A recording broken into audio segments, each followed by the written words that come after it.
yang sudi menolong saya. Tidak ada yang datang. Saya dilupakan. Sudah berapa lama saya di sini? Sudah berapa lama saya disiksa macam binatang? Apa saya ini binatang? Binatang? Iya, binatang.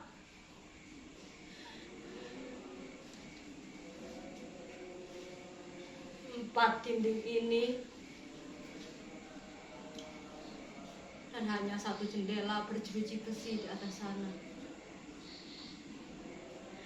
Tidak ada perabotan, hanya tikar dan bantal.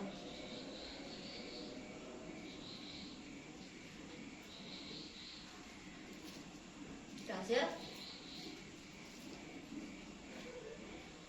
Kamu mau dasir?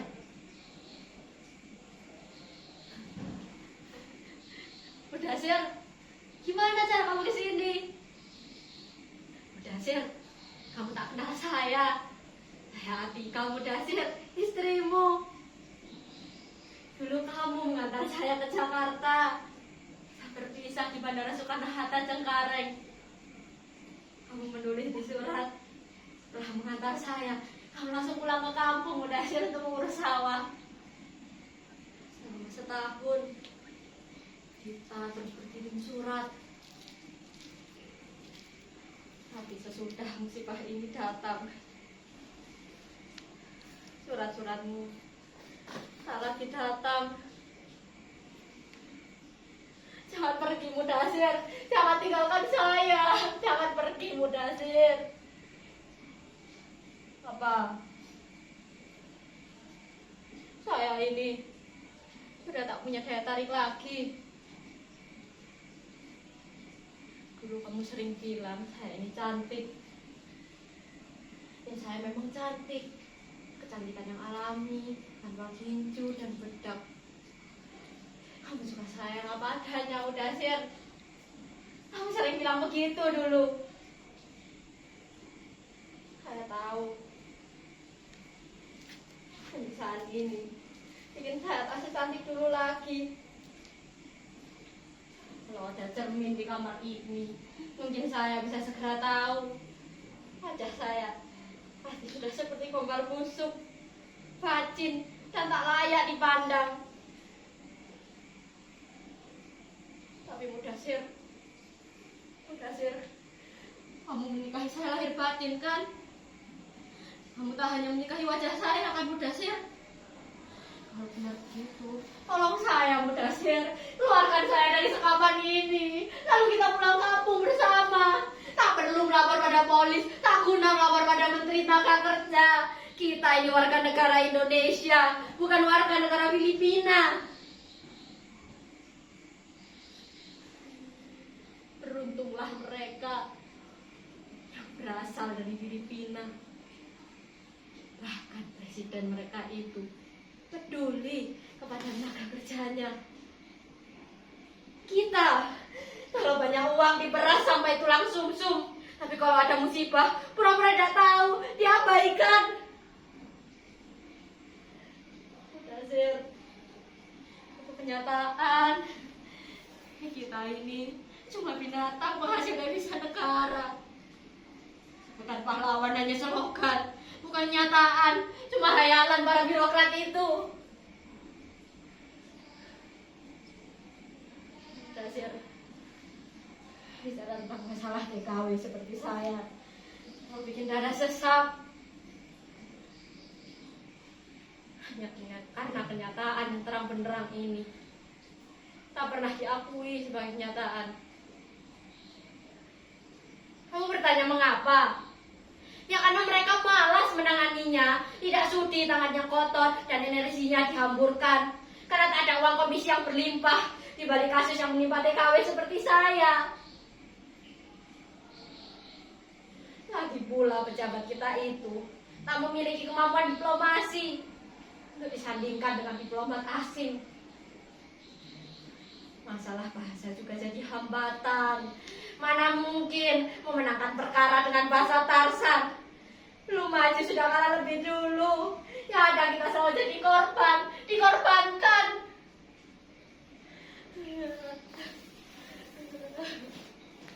Dalam Mudasir, sudah lelah. Lebih baik kita saling mendekati saja agar kita bisa saling menyentuh.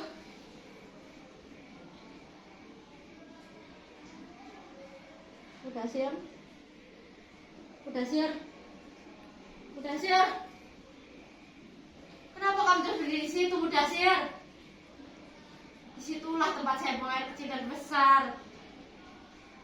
Di ruangan ini tak ada apa-apa. Bahkan kamar mandi dan WC pun tak ada, Mudasir. Dan mengapa saya di sini? Juga tak mungkin saya tulis di surat. Mana mungkin saya menulis surat, Mudasir? Saya kan tak punya kertas, tak punya pulpen, tak punya amplop. Di sini tak ada apa-apa, Mudasir. Hanya terang. Kalau siang karena matahari. Lalu malamnya gelap gulita karena tak ada lampu. Saya tersiksa, Mudasir. Tersiksa. Mengapa tidak menolong saya? Lihat.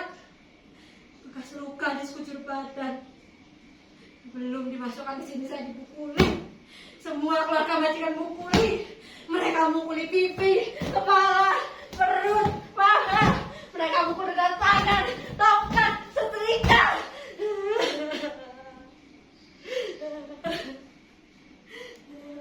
Saya tidak berdaya. Saya berteriak, menangis, bertanya, apa salah saya? Jawabannya hanya geraman, teriakan, lalu pukulan saya bertulis-tulis. Apa salah saya? Mau maling, mencuri, tidak tahu diri. Hanya teriakan itu yang saya dengar dari mulut mereka. Apa salah saya? Demi Tuhan, Mudasir, saya ini tak pernah mencuri. Saya sama sekali bukan maling. Tapi tak ada sidang pengadilan yang tidak memihak. Supaya didapat buktian. Saya ini tak seperti yang mereka tuduhkan. Yang ada setelah dipukuli, kepala saya ditutupi karung. Lalu saya diseret sampai ke sini. Sebelum pintu itu mereka kunci, karung di kepala saya mereka buka. Dan ternyata saya sudah di sini, ruangan ini, sampai sekarang. Mudasir, kamu tak akan bisa membayangkan, Mudasir, perlakuan apa yang sudah saya terima selama ini. Saya memang lebih parah disebut pendatang, Mudasir. Saya dianggap bukan manusia lagi. Kekuatan hukum nampaknya sudah tak berdaya dalam hal ini. Sebab aparatnya lebih sering pilih kasih. Mana mungkin mereka mau membela saya yang binatang. Tentu mereka itu akan lebih percaya kepada samanya yang sebangsa dan kaya. Bukan kepada binatang seperti saya.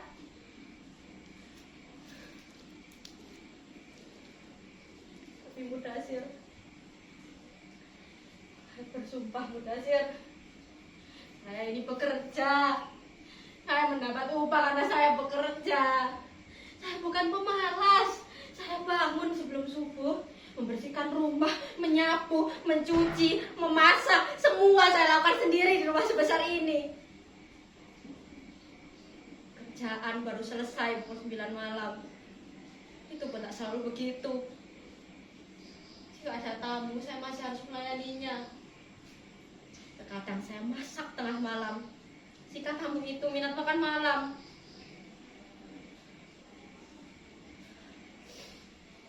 Tapi tak apa, semuanya saya lakoni dengan gembira dan ikhlas. Saya sadar diri, Mudasir, sebagai pelayan yang datang dari negeri seberang, tidak berani saya minta macam-macam. Saya tahu yang harus saya lakukan adalah bekerja dengan rajin dan tidak mengeluh. Semua kondisi saya terima. Setahun saya terima gaji, Mudasir. Dan kamu tahu sendiri kan, sebagian saya tabung, sebagian saya kirim ke kampung. Dan kamu juga menabung, Mudasir. Kontrak kerja saya 5 tahun, dan di tahun kelima itu saya bersumpah, saya bertekad akan pulang bawa ringgit sebaik mungkin agar kita bisa membeli beberapa petak sawah untuk modal hidup di masa depan.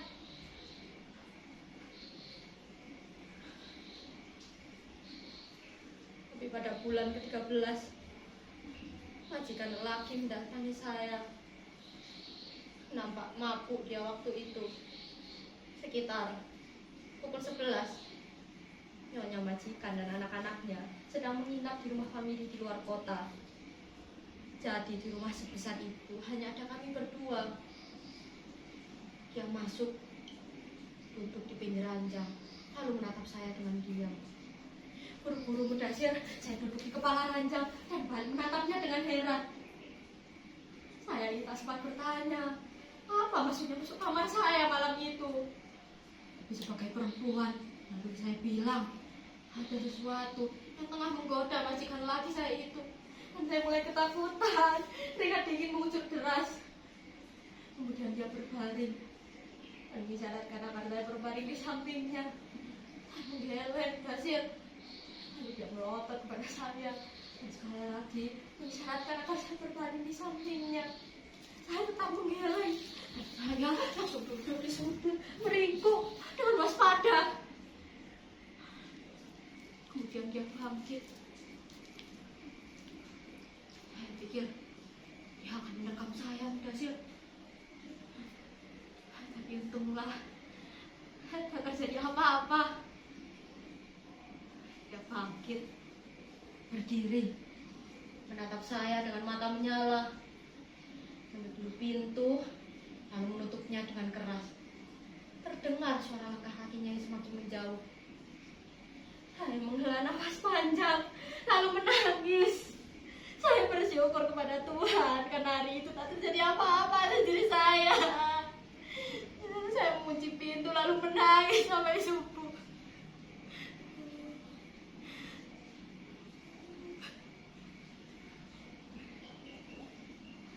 Mudasir, saya baru sadar.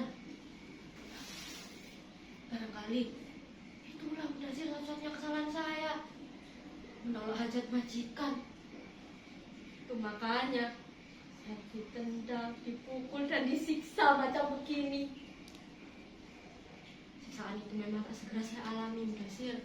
Maksud saya, sampai di bulan ke-15 semuanya itu masih berjalan normal. Tapi pada bulan ke-16, majikan lelaki mengeluh kehilangan uang. Dan siapa lagi yang bisa tuduh Mudasir kalau bukan saya, pelayannya yang miskin setara binatang. Akhirnya pukulan dan tamparan saya terima lagi dari nyonya majikan. Terkadang dari anak laki mereka. Dan saya diam saja. Tentu saya tidak sudi mengaku sebagai pencuri. Jelas saya tidak pernah mencuri. Saya rajin sembahyang. Saya selalu ingat dengan surga dan neraka. Saya takut hukuman akhirat. Dan saya selalu percaya dengan hukum sebab akibat. Pada bulan ke-16 itulah nasib masa depan saya ini ditentukan. Anak lelaki majikan mengaku kehilangan uang. Begitu pula dengan anak perempuan mereka. Lalu majikan lelaki mengaku kehilangan uang lagi. Kali ini jumlahnya besar, Mudasir. Dan saya itu si kambing hitam yang harus menanggung akibatnya. Saya dipukul lagi bertubi-tubi dengan setrika panas karena saat itu saya sedang menyetrika. Saya berteriak kesakitan, tapi mereka tak peduli. Saya malah dihajar, ditendang, disekap di sini. Aneh, penyiksaan yang saya alami tidak jelas konsepnya, tapi kenyataan penyiksaan ini jelas-jelas bukan impian saya, tapi saya mengalaminya.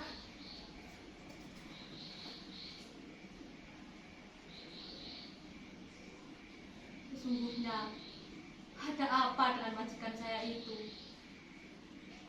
Ada apa dengan mereka? bangsa yang sekarang ini banyak menerima pekerja asal Indonesia. Dulu mereka betul-betul saudara serumpun, sangat menghormati dan banyak belajar dari kita.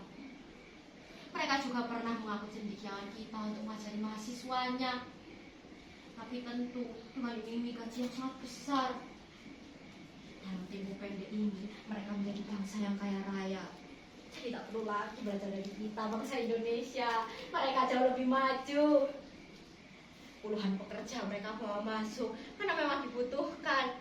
Tapi pekerjaan kasar bukan lagi bagian bangsa itu. Imigranlah yang mengerjakan.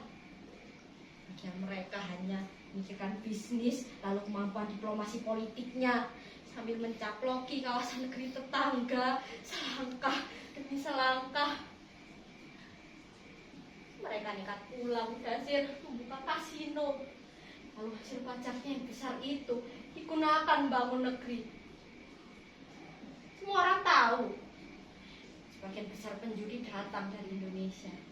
Artinya uang berjumlah besar mengalir dari Indonesia untuk membangun negeri jiran. Sukses bertubi-tubi, bikin percaya diri mereka semakin besar. Lahir banyak orang pintar, diplomat handal di segani barat. Tapi mereka sadar tak memiliki kesenian dan kebudayaan asli. Maka dengan uang mereka nekat mengangkut para seniman, ditugaskan untuk menciptakan kesenian baru akan bisa diakui milik mereka. Tak puas dengan itu, mereka nekat juga mencuri berbagai jenis kesenian, flora dan fauna. Semua itu dengan sangat yakin mereka akui milik mereka. Kini mereka ibarat orang kaya baru yang merasa bisa membeli apa saja. Lintang kukang, mereka membeli apa saja. Mudasir, jika saja Mudasir, masalah yang saya alami hanya sekedar curi-mencuri jenis kesenian, mungkin saya ini tak akan sengsara seperti sekarang. Tapi mentalitas orang kaya baru sepertinya sudah sangat meracuni tiap orang di negeri ini. Mereka merasa bisa membeli apa saja. Mereka yakin dengan uang mereka berhak menyiksa siapa saja. Puluhan pekerja yang bekerja untuk mereka lebih sering dianggap seperti budak yang layak disiksa. Jika dianggap telah melakukan kesalahan, lalu tak sudi menaati aja seluruh mereka.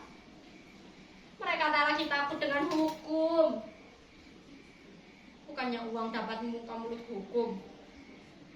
Di zaman modern sekarang, mentalitas majikan yang merasa berkuasa penuh atas para pekerjaannya muncul lagi. Mereka menempatkan diri sebagai penguasa Romawi, pemilik ribuan budak, dan mereka merasa berhak untuk menyiksa tiap-tiap budaknya itu. Mudasir, Mudasir, Mudasir, kenapa kamu diam saja? Mudasir, kamu tak percaya dengan apa yang saya ceritakan? Saya bersumpah Mudasir, saya ini masih suci. Tak ada satupun lelaki di dunia ini yang berani menyentuh kesucian saya. Kalau itu terjadi, saya bisa bunuh orang atau bunuh diri. Itu tekad saya. Lelaki satu-satunya bagi saya adalah kamu, Mudasir. Saya ini sesuci Dewi Sinta. Janganlah kamu menjadi Rama yang melakukan kesucian Sinta. Saya setia, dan sampai kapanpun saya akan mempertahankan kesetiaan ini. Percayalah kepada saya, Mudasir. Percayalah kepada saya. Jangan pergi, Mudasir. Jangan tinggalkan saya. Saya butuh kamu. Nyata atau hayalan, tak penting lagi, Mudasir. Saya butuh kamu. Walau kamu tak nyata. Saya tahu kamu pasti marah pada saya karena dulu langsung saya tinggal untuk bekerja di sini. Padahal kita menikah kan baru 3 bulan. Tapi itulah rencana saya, mengumpulkan modal hidup agar kita tak sengsara. Lagi pula, mana mungkin Mudasir di negeri sendiri saya bisa mengaih penghasilan, saya bekerja di sini. Berapa gaji paling besar orang bantu rumah tangga di Jakarta? Di sini saya bisa mendapat 5 kali lipatnya, Mudasir. 5 kali lipatnya. Sangat menggiurkan bukan, Mudasir? Sangat menggiurkan bukan? Sangat menggiurkan bukan? Iya, sangat menggiurkan. Tapi dengan resiko yang sangat besar. Apalagi untuk perempuan semuda saya yang sering kamu bilang cantik dan menarik ini, Mudasir. Saya tahu, tapi saya ini sudah menghitung semua resiko. Saya yakin saya bisa menahan setiap godaan, sebesar apapun godaan itu. Ajaran agama jadi pegangan, nasihat orang tua, terutama ikrar pernikahan kita. Ada banyak tameng yang akan melindungi saya agar tak jatuh dalam maksiat, Mudasir. Lakon saya ini terjadi di dunia nyata, bukan dunia maya. Saya Atikah dan saya bukan bintang film. Mudasir, bagaimana keadaan mak bapak? Mereka sehat-sehat kan? Encok bapak apakah sudah sembuh? Dulu saat bapak sakit langsung saya tinggal bekerja. Saya jadi sedikit khawatir. Saya pernah kirim uang, lumayan besar jumlahnya. Sepertinya itu sangat bisa dijadikan modal untuk hak berobat, lalu membeli obat asli dari dokter, bukan obat eceran kios rokok. Lalu asmama, apakah sudah sembuh? Saya pernah kirim alat hisap, itu sangat berguna saat asmanya kambuh. Pakai, Mudasir, jangan ragu, pakai saja. Lalu dengan uang saya, kamu bisa membeli tablet mencegah asma. Pasti, Mudasir, dengan itu asmanya sembuh, Mudasir. Pasti.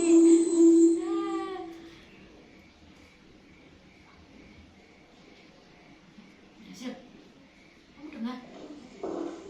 Mudasir, kamu dengar, Mudasir? Ada orang masuk sini. Sebentar.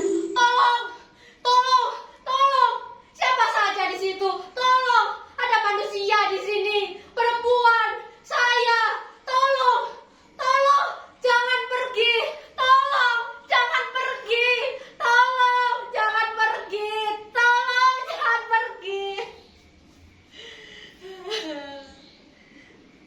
Tidak ada yang sudi menolong saya. Tidak ada yang datang. Saya dilupakan.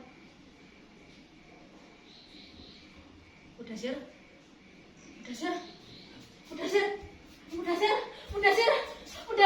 kamu di mana, Mudasir? Mudasir, kamu juga pergi. Mudasir, jangan tinggalkan saya. Semua pergi. Saya sudah habis. Saya sudah tak punya siapa-siapa lagi. Saya sudah tak punya harapan. Bahkan bayangan suami tega meninggalkan saya. Dia meninggalkan saya tanpa pesan, tanpa kabar.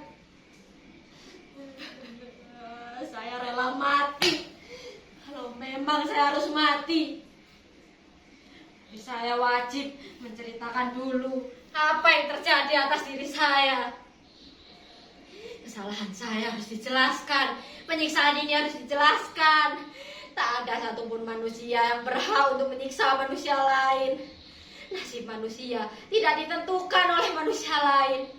Hanya Tuhan yang Maha Esa yang berhak menentukan nasib seorang manusia.